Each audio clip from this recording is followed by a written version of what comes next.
Okay, so today we're going deep on this idea of manifestation. Yeah. We found some really interesting material that digs into like what it actually is, Right. some of the potential science behind it, Yeah. a step-by-step process, if you want to try it out, Mm-hmm. and even like common mistakes that people make. Right. So we want to break all of this down for you and kind of give you a good understanding of what it's all about. Yeah, I think it's a topic that a lot of people are curious about. Absolutely.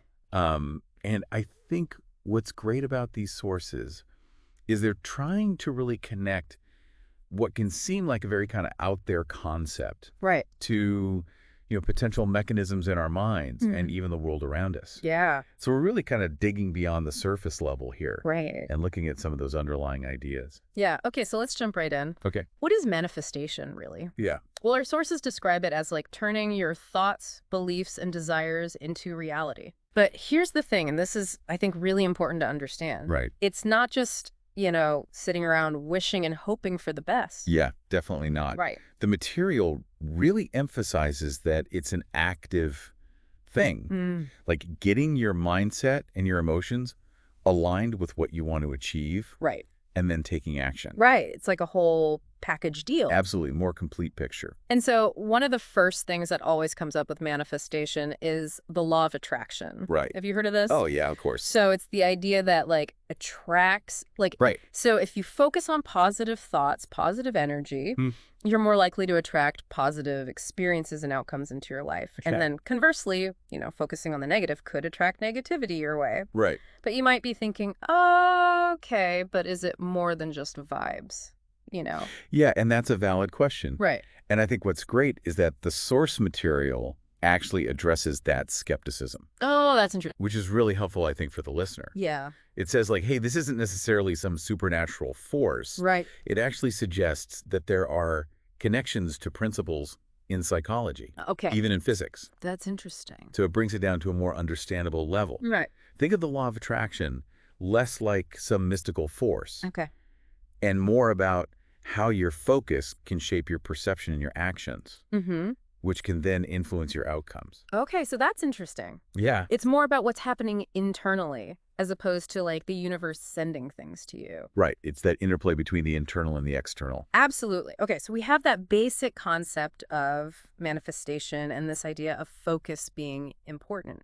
And that kind of leads us to the potential science that the sources touch on. Okay. One that I thought was really interesting was neuroscience, Yeah. specifically something called the reticular activating system. RAS. Yeah, or RAS. And this was like a big aha moment for me. Oh.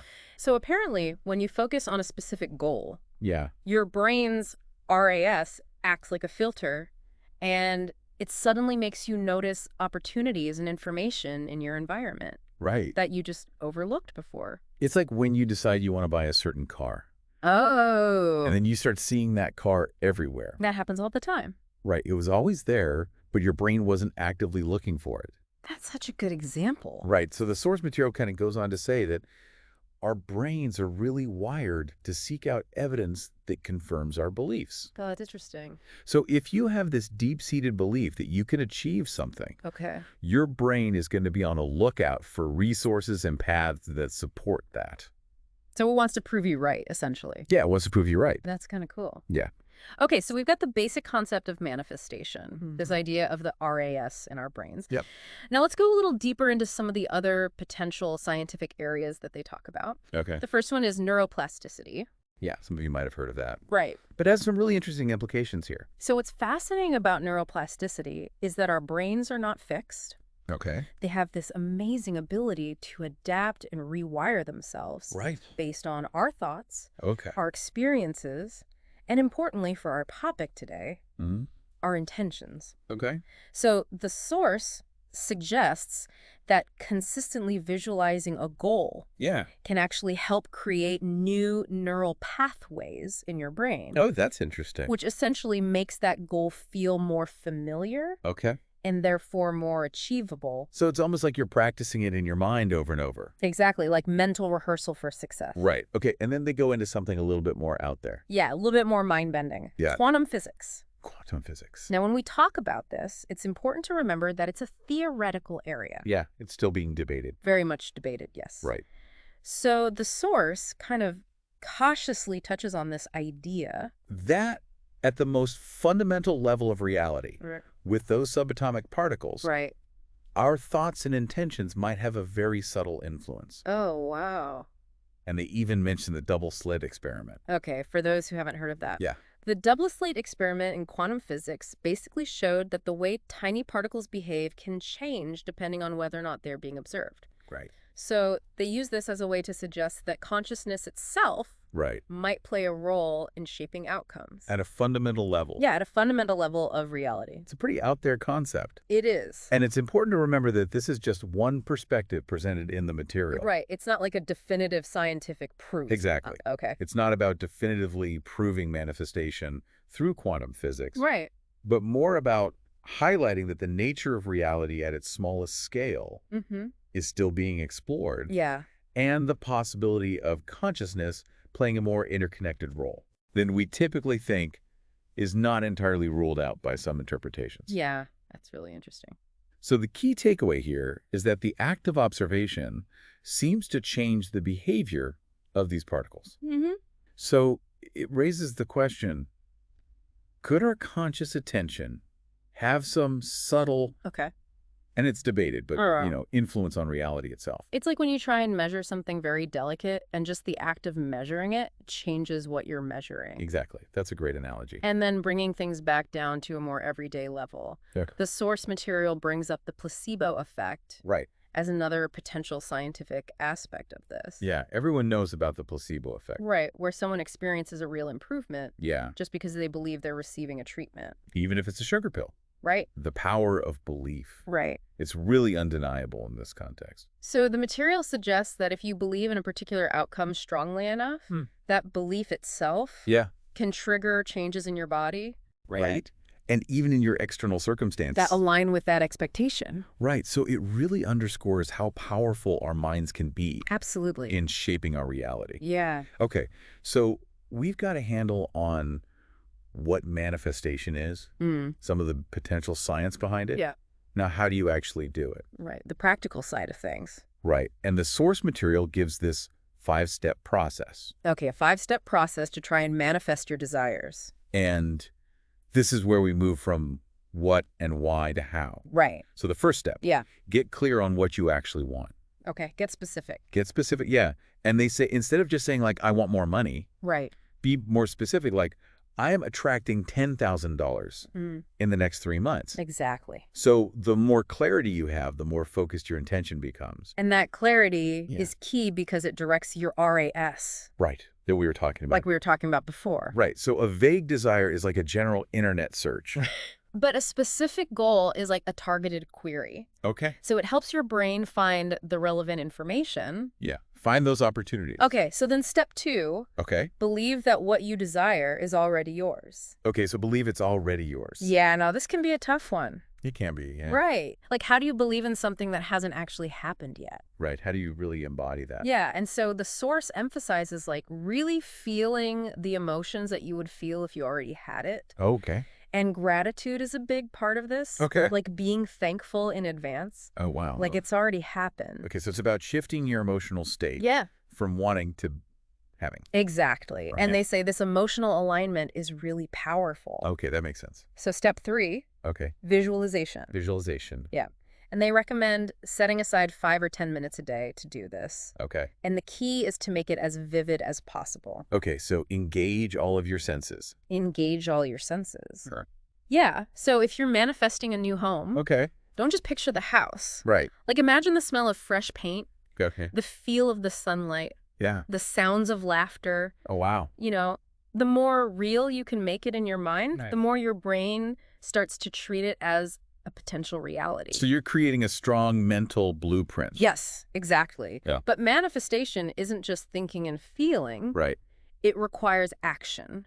And that's step 4. Okay, inspired action. Inspired action. Yeah. Right. And this is where the idea that it's more than just wishful thinking Yeah. really comes in. It's putting in the work. Right. You can't just sit back and expect things to magically appear. Yeah. So if your goal is a new job, Okay.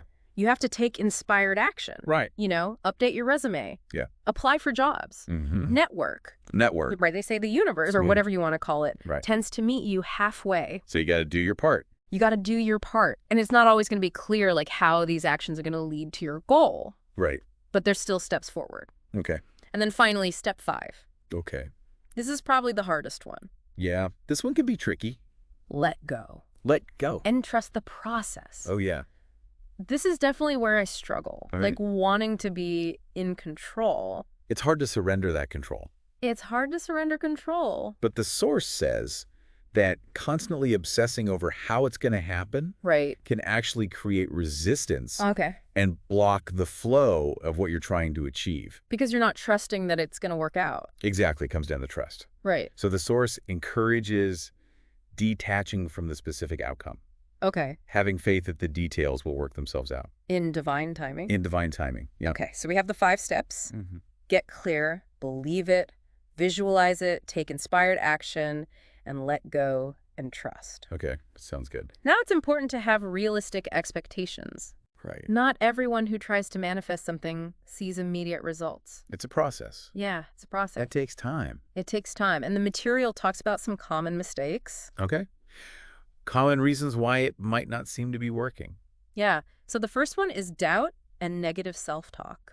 Oh, yeah, that makes sense. Right. If you're constantly battling those doubts, that little voice in your head saying this will never work, you're basically creating a negative energy. That's working against you. That's working against what you're trying to achieve. Right. It's like trying to drive forward with the brakes on. Yeah, exactly. So your thoughts and beliefs really have power. They do. And negative self-talk reinforces those limiting beliefs. Right. And creates resistance. To what you're trying to attract. Exactly. And then the second mistake, impatience. Oh, impatience. In our world of instant gratification. Yeah, we want everything now. We want everything now? But the source reminds us that this is a process. Right. Things take time to unfold. And sometimes it's that divine timing again. Divine timing. Where things happen when they're meant to. Not necessarily on our schedule. Yeah, and having patience requires trust. Right. That it will all work out. Exactly. Trusting the bigger picture. And then the last mistake they talk about is focusing on lack. Okay. Focusing on what's missing. What's missing. Yeah, and this is a big one. Yeah, I can see that. So if you're constantly thinking about what you don't have, like, I don't have enough money, I don't have enough love. I don't have enough opportunities. Right. Then you're just perpetuating that scarcity. Yeah, you're reinforcing it. So they say to consciously shift your focus towards gratitude for what you do have. So focus on the positive. And cultivate a mindset of abundance. Even if your current reality doesn't reflect it. Yeah. Okay, so there you have it. We went deep on manifestation. Yeah, deep dive. We talked about its definition, potential, science behind it. Yeah. A step-by-step process. Yeah. And common mistakes to avoid. Right. It's a really interesting topic. It is. Combining psychology, neuroscience, even quantum physics. Yeah, it's really multifaceted. It is multifaceted. And I think the real takeaway from the sources is that it's not about passively wishing for things. It's about consciously aligning your inner world, your thoughts, beliefs, and emotions with your desires. Okay. And you do that through focused intention. Yeah. A strong sense of belief. Yeah. Consistent visualization. Yep. Inspired action. Right. And patience and trust in the process. Patience and trust, right? Yeah. So on that note, here's a final thought for you to consider. Okay. Whether or not you fully believe in manifestation as it's presented, think about the connection between what you believe internally and how you act externally. Right. How might your deepest beliefs, even the ones you're not aware of, be influencing the opportunities you notice? And the actions you take in your everyday life. Right. And what if even a small shift in your focus or mindset could lead to some changes? Yeah, that's something to think about. Definitely something to think about. Okay. Thanks for joining us for this deep dive on manifestation. Yeah, it was a good one. And we'll see you next time. See you next time.